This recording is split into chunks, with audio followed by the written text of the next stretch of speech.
Okay, so I'm just going to give you a couple minutes to give you an overview on one of the issues that comes up with Dodge Dakota parking brakes or emergency brakes, and I'll show you the brakes right here. Okay, so this vehicle, it's a 2004 Dodge Dakota four-wheel drive with a 3.7 V6. It's extended cab. That doesn't really matter for this, I don't think, but I've already taken off the drum. Well, first of all, the main braking system is Caliper on disc. Okay, and then within the disc we have the parking brake system.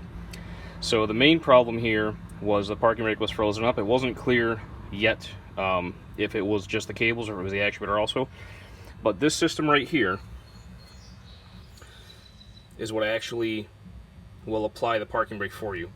And this is one piece of metal. It's kind of tough to see in there. I'll try and give you another view on the other side when I do it, but there's actually two pieces of metal stacked here that turn against each other. And over the back,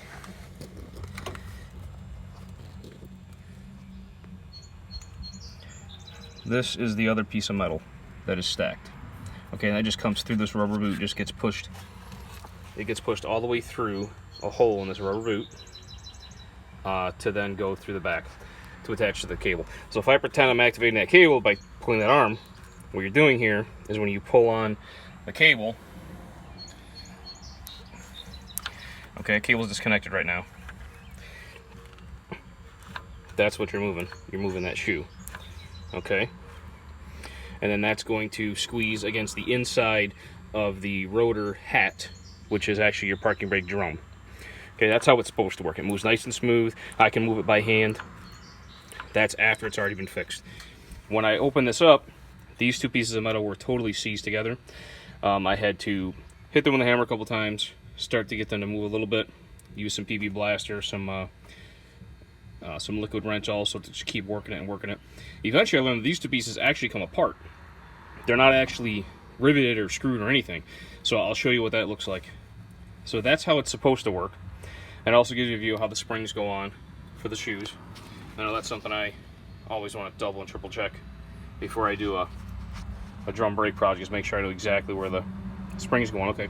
So I'll walk you through, once I get the other side apart, I'll walk you through what I did to get this freed up. Because if this is seized the way it was, it's not going to matter if your cables are any good, because if the cables aren't going to be able to pull this.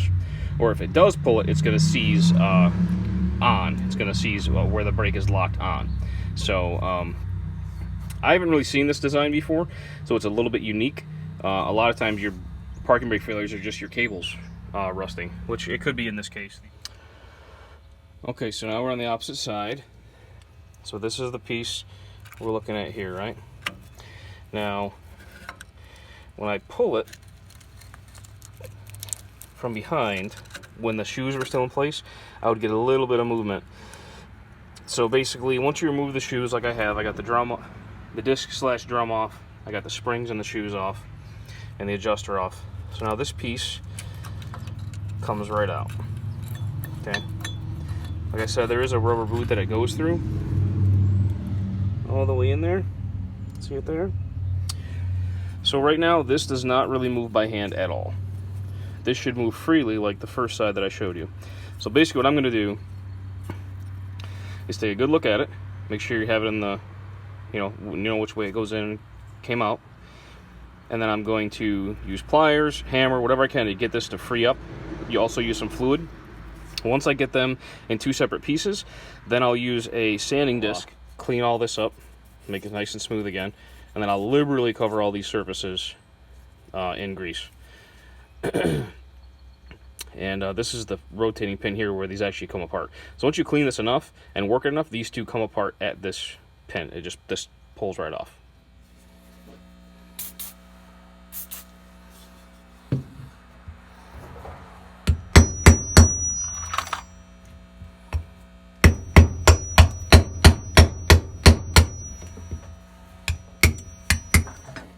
So with a little bit of fluid and some brute force, I was able to get that loose enough so I can now move it by hand, and now it's come apart.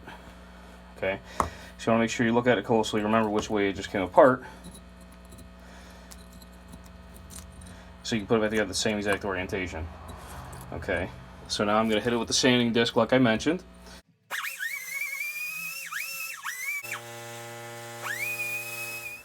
So now, you can move this very nicely by hand.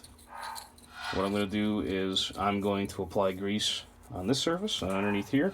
So every place that thing rubs against itself, it's going to be well greased. And it should work again just like a charm.